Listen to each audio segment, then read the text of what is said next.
folks, here at the Future of Retail event, Australia-China Business Council, Philip Bateman from Bravo Charlie, here with the lovely Beverley, who's a councillor with the City of Melbourne. Thank you, Philip. And Great morning. What is it you're passionate about in Melbourne? I am passionate about people, which is my portfolio in the City of Melbourne, but my second passion is retail.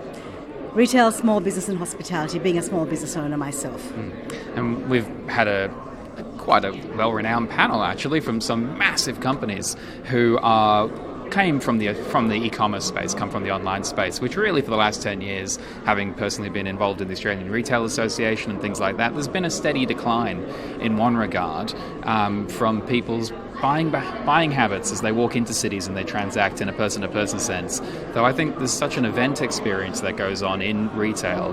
How have you found that? What is the city doing? What do you see as the future? I think there's one point to be made though, Philip, and that is that readiness.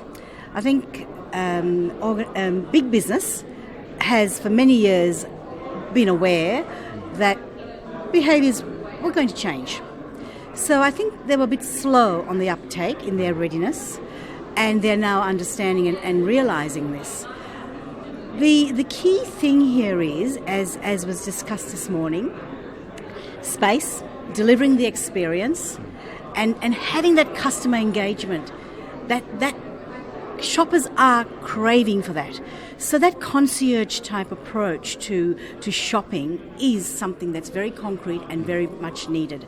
I don't think we do that very well in Melbourne. And I think business can actually learn from the panel discussions today that you've got to have it all, you've got to wrap it all up, and you can have offline and online, and it can marry really well, but you've really got to think through what is the experience you're delivering offline. Yeah. It was amazing to me to hear about store assistants in Beijing who are essentially tourism operators. So when people would walk into the store, Underglow I think it may have been, who tell people, well, this is a great place to go for dinner. This is what you need to know in the local area. Essentially like a good barista in Melbourne, maybe. Absolutely, Philip. And I always say, it really doesn't cost anything to smile. Yeah. So if you've got your staff trained up and really eager to get out there and ask the questions and try and show or convey that we really do want to satisfy your demands or your needs, and then meet their expectations or even go beyond their expectations. I think that's what's required in Melbourne. We are a bit slow on that. And how does a small business owner empower their team with the passion of a small business owner? Oh, that's a good one, isn't it? If we knew. I don't know. If only we knew. I guess times are changing, and business owners themselves need to recognise that the generational differences are key to this. And in a way, there's a lot of leadership type materials that business owners also need to keep abreast of. And I always find that with my young staff, I actually take them along with me. I actually try and show them that there is a journey, and the destination is too far ahead for them. So it's the journey. Travel with them, take them along with you, share your passion. And it's a passion that is really required here. A passion for people, but a passion also to succeed in business. And relentlessly. You've got to pursue that relentlessly. And on a town planning perspective, you as a councillor of the City of Melbourne, how do we get cars off some of the streets and roll out cafes into the middle of the verges and basically have al fresco next to the tram lines? What's stopping us? I always get a bit worried about this because I'm a great shopper. And when I shop, I generally have 8 to 10 bags. Now, I can't ride a bicycle, so I wouldn't ride a bike. I wouldn't catch public transport, so I would drive into the city to do my shopping, my annual shopping or my biannual shopping.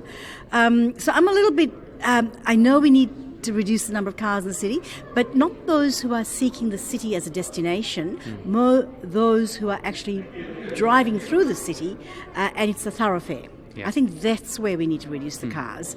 But otherwise, I think we've got a huge pedestrian problem looming, and the City of Melbourne does recognise that, and we are working, very, very, quite tirelessly, urban design people, and we've got Professor Rob Adams, who's our expert, And I think we will achieve in time. We will achieve once the disruption with Metro Tunnel is subsides as well.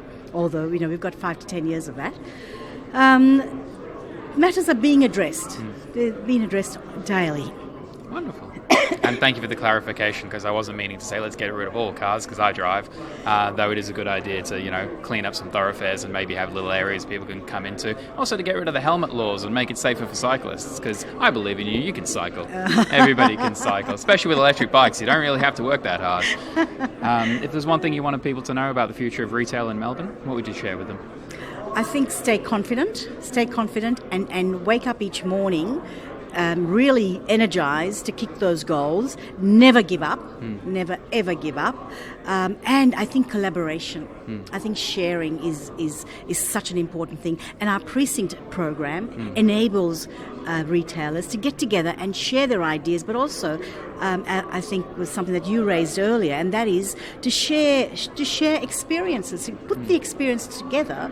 A number of retailers get together, put the experience together, and then pump it out, market it to the consumer. And if there's one thing you wanted the consumer out there to know about shopping in the city, what would you tell them?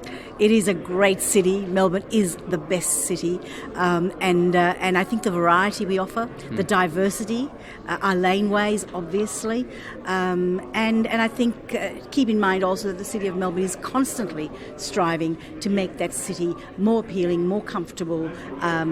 Safety is number one for us, and also delivering to the retailers what we can in respect of that momentum. Wonderful. Is there anything I haven't asked that you'd like to share? No, I don't think so. Beautiful. Thanks so much for your time. Thanks.